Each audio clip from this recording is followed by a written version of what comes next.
Bonjour à tous et bienvenue pour ce nouveau Café La Rep sur notre stand de la Digifoire de Pau.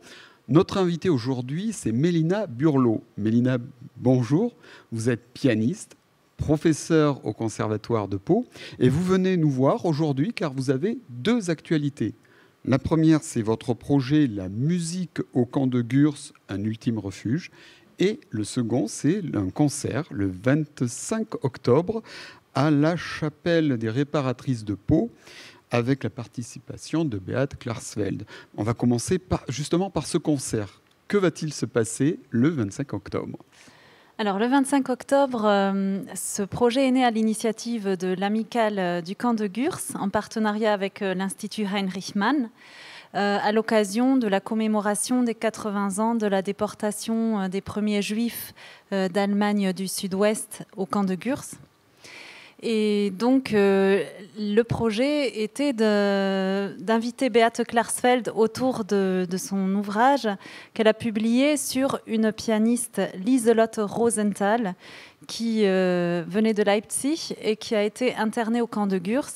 Elle a donné de multiples concerts à Gurs et à l'âge de 37 ans, elle a été déportée à Auschwitz où malheureusement elle est décédée.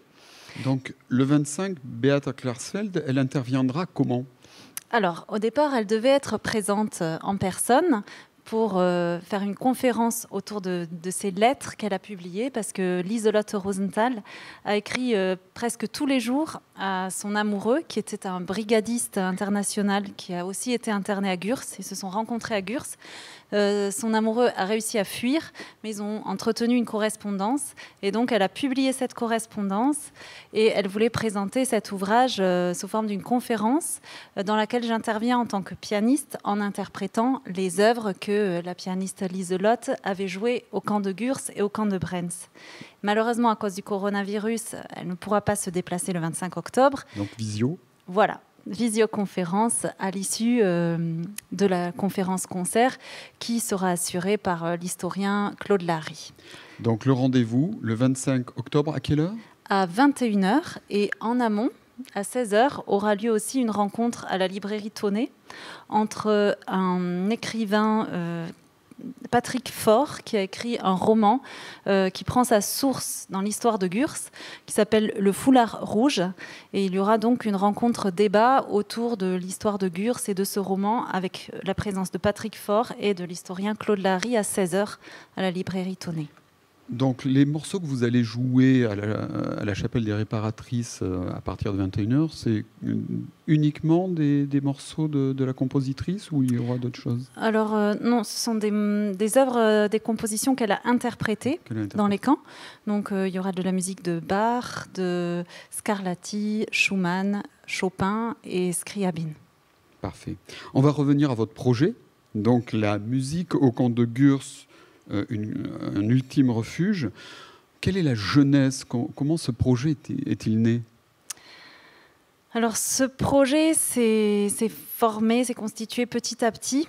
Il a cheminé en moi et il est né de ma découverte du camp de Gurs en 2016. Avec une visite qui vous a marqué ? Voilà, une visite qui m'a marquée particulièrement parce que, bien qu'étant paloise, ayant fait toute ma scolarité à Pau, je n'avais entendu parler de Gurs que par les Allemands qui venaient nous rendre visite dans ma famille, ma mère étant allemande.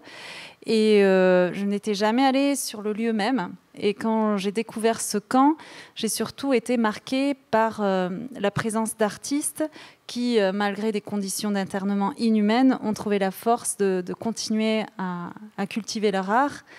Et en tant que pianiste, je me suis sentie interpellée par le fait que des grands musiciens aient été internés à Gurs et que des compositions avaient vu le jour, que des pièces de théâtre avaient vu le jour à Gurs. Et je me suis dit, il faut sauver tout ça de l'oubli. Parce que c'est vrai que le camp de Gurs est tombé un peu en oubli après sa fermeture. Et il y a eu la chape verte, la forêt, qui était comme une chape de plomb sur toute cette histoire que peut-être les gens en Béarn avaient envie d'oublier. Oui, tout à fait. D'ailleurs, le film de Pierre Vidal, Gurs, Un silence assourdissant, relate bien tout ça, avec ce silence qui pèse sur la volonté d'oublier un pan de l'histoire. Mais grâce notamment à la redécouverte du camp de Gurs par Claude Larry depuis les années 70. C'est vrai que Claude Larry fait partie des personnes marquantes. Oui. Comment s'est fait la connexion avec...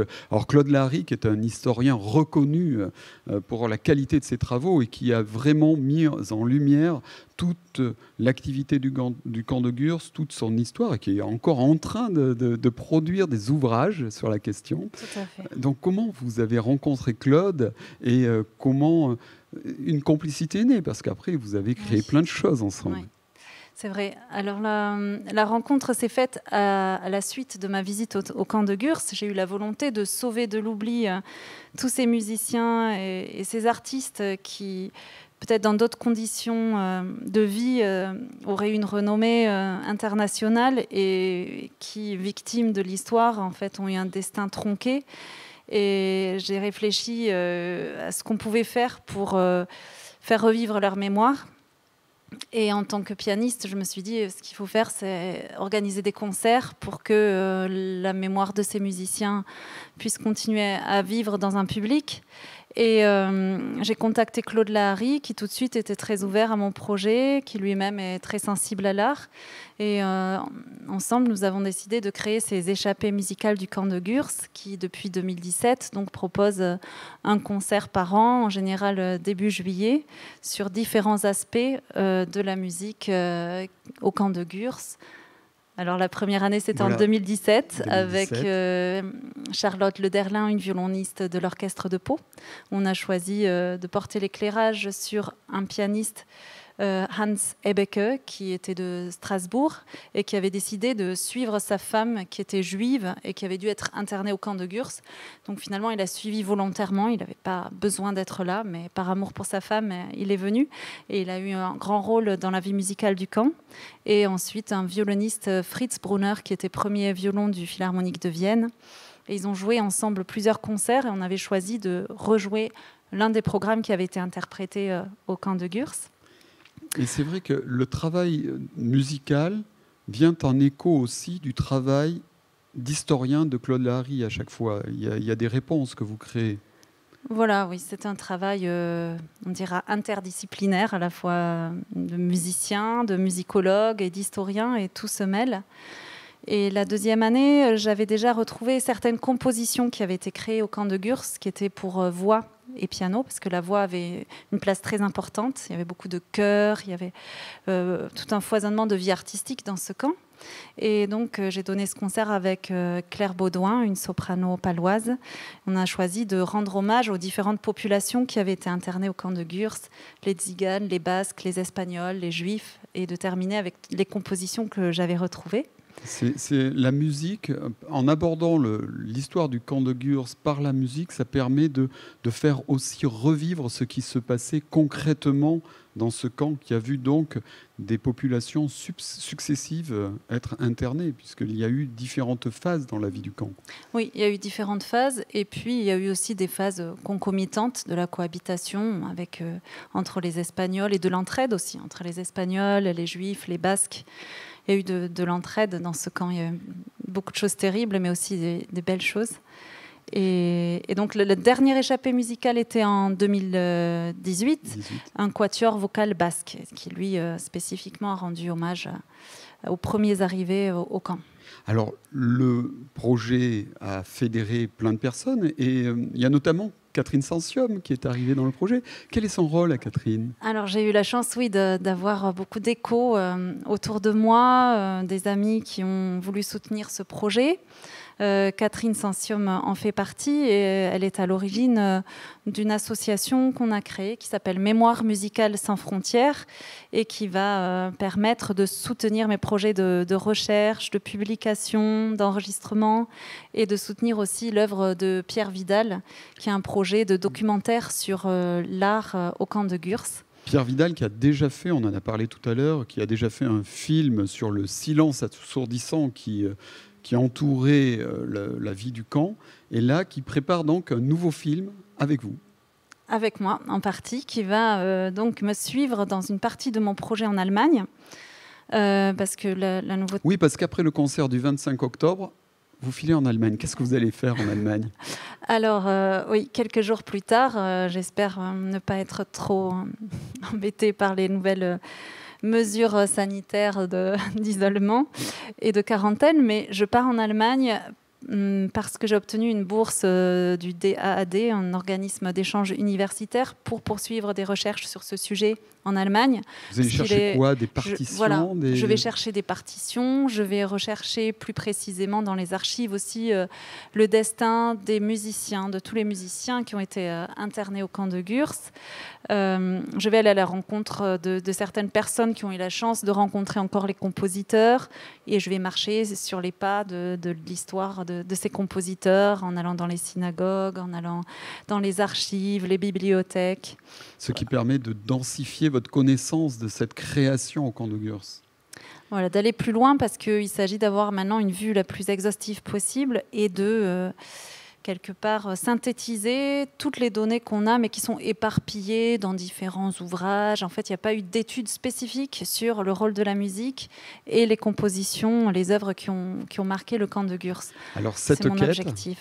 Cette quête, l'Allemagne, première étape, mais il y a des morceaux de cette histoire un peu partout dans le monde. Il y a d'autres pays qui sont amenés à vous recevoir dans votre quête. J'espère avoir la possibilité d'aller jusqu'au bout, parce que certaines œuvres, en fait, par le vent de l'exil, ont été éparpillées à travers le monde jusqu'à New York, jusqu'en Italie, en Autriche. Donc c'est tout un puzzle à reconstituer. Et pour revenir juste en Allemagne, donc mes travaux de recherche sont une partie du projet. Après, je suis soutenue aussi très fortement par le château d'Orion, à la fois avec Elke Jean Rompremauer qui est à Orion et avec son pendant en Allemagne à Stuttgart. Et donc on a un grand projet qui devait voir le jour en octobre, qui est repoussé maintenant au mois d'avril. Et Pierre Vidal viendra avec nous à ce moment-là pour faire un documentaire aussi sur la façon dont l'histoire est vécue par les jeunes Allemands, les jeunes Français. Il y aura beaucoup d'élèves à Bibach et les ambassadeurs du camp de Gurs qui viendront avec nous à Stuttgart, où je donnerai un concert-conférence avec une célèbre chanteuse autrichienne. Le film de Pierre Vidal sera montré à l'Institut français, donc Gurs, un silence assourdissant. Et il y aura cette rencontre de jeunes, parce qu'on pense que le traitement du passé a une influence sur l'avenir. Voilà. Ce que la jeunesse en prépare. Pour mener à bien tout ce projet, il faut des moyens. C'est aussi pour ça que l'association Mémoire musicale sans frontières a été créée. Et comment on peut vous aider dans cette quête ? Comment on peut rejoindre l'association, par exemple, ou participer ? Alors, l'association s'est créée cet été, et avec le but donc, de soutenir ces projets autour de Gurs. Pour nous aider, évidemment, on a besoin de moyens matériels pour mener à bien toutes ces actions, que ce soit les travaux de recherche, une publication, un enregistrement, un film documentaire. Le meilleur moyen, c'est d'envoyer un mail à l'adresse MEMUSF, donc Mémoire musicale sans frontières, memusf@outlook.fr. Alors, je rassure les gens qui nous regardent, on vous mettra le lien sous la vidéo pour que vous puissiez accéder plus facilement à l'association. Voilà, et via cette adresse email, en donnant ces coordonnées, on répondra en proposant un bulletin d'adhésion ou toute forme de soutien sous forme de don à l'association. Mais merci beaucoup, Mélina. Donc, rendez-vous le 25 octobre à la Chapelle des Réparatrices pour le concert. Un peu avant, à 16h, la rencontre chez Tonnet. Et on vous souhaite un bon périple en Allemagne à la poursuite de la mémoire du camp de Gurs. Merci beaucoup. À très vite pour un nouveau Café La Rep. Et retrouvez toutes les informations sur le site de la République des Pyrénées. Merci. Merci.